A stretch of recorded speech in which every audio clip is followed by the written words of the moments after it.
આજના યુવાનોમાં એક ટ્રેન્ડ ચાલી રહ્યો છે લગ્ન પછીના ફેમિલી પ્લાનિંગમાં નો ચાઇલ્ડ વન ચાઇલ્ડની પોલિસી જે ઘડી રહ્યા છે, તો જેનાથી કુટુંબ વ્યવસ્થાનો નાશ થશે, સભ્ય સમાજનું બળ ઘટશે, સમગ્ર હિન્દુ સમાજ માટેનો ખતરો છે.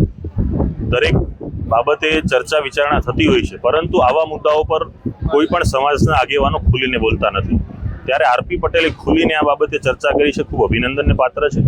આ મુદ્દાઓ ઉપર કોઈ પણ કુટુંબને એવો ફોર્સ ના કરી શકાય કે એટલા બાળકો આપણે કરવા જોઈએ, પરંતુ બાળકો ઓછા હશે અથવા બાળકો નહીં હોય તો ભવિષ્યમાં શું થશે, કેવો ખતરો ઊભો થવાનો છે, એની બાબતની ચિંતાને મનન અત્યારથી એટલા માટે થવું જોઈએ કે 25-50 વર્ષ પછી ભવિષ્યમાં સમાજને, હિન્દુ સમાજને કે કોઈને આ તકલીફ ન પડે.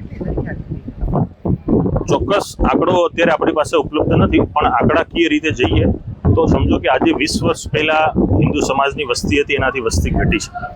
બીજું, સમાજની વાત કરીએ તો પાટીદાર સમાજની અંદર જે પહેલા આગળની પેઢીને જે બાળકો હતા, અત્યારની પેઢીએ બાળકો નથી કરતી, તો એની સંખ્યા ઘટી છે, માળખું ઘટ્યું છે. ઘણા પ્રશ્નો પણ એવા છે, બેરોજગારી છે, આ સમયમાં વધારે બાળકો હોય તો એનું શિક્ષણ છે, એનું આરોગ્ય છે, એનો ખર્ચો છે, એની જે જીવનભર એને જે આખી ખર્ચ કરવાનો છે કુટુંબ વ્યવસ્થાનો, એનો પણ લોકોને અગવડતા પડતી છે. તો એ માટે કુટુંબે પણ વ્યવસ્થા અગાઉથી થાય એ માટેનું એડવાન્સ પ્લાનિંગ કરવું. 3-4 બાળકો પેદા કરવા જોઈએ, એને લઈને બોલ્યા છે તો કેટલું આવી? જો બાળકો કોને કેટલા પેદા કરવા એ વ્યક્તિ કુટુંબ નક્કી કરતા હોય છે, અને એ બે માણસનો વિષય છે. પણ એના બાબતે સલાહ કરતા સૂચવ એવો હોવો જોઈએ કે વન ચાઇલ્ડ અને નો ચાઇલ્ડથી શું ખતરા ઊભા થાય છે.